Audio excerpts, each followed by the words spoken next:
भीगी भीगी यादें, वो भीगी भीगी यादें। ফার্স্ট টাইম হচ্ছে ওপেন লাইভ কনসার্টে এসেছি এবং ফেভারিট সিঙ্গারের আতিফ আসলাম, যে ফেভারিট সিঙ্গার, চাইল্ডহুড মানে ক্রাশ বলতে পারেন।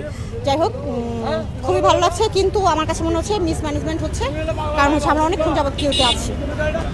আমার এখন যেটা মাথায় ঘুরতেছে আদাত আর বো লামহে, এই দুইটা গান খুবই মাথায় ঘুরছে, অ্যান্ড এগুলা মানে লাইভ শোনার জন্য আমি খুবই এক্সাইটেড।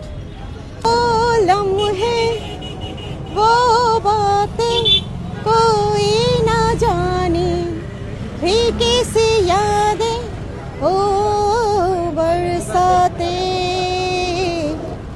वो भीगी भीगी यादें, वो भीगी भीगी यादें। যদি আমার সেই সুযোগটা আসে, আমি আতিফ আসলামকে বলবো যে আমি কত ছোটোবেলা থেকে তার big big big fan, and তার প্রতিটা গান খুবই পছন্দের, আমার খুবই খুবই খুবই পছন্দের। অ্যান্ড তাকে আমি যদিও মানে মনে অনেক কিছুই যাচ্ছে, কিন্তু সেটা করা সম্ভব হয় না।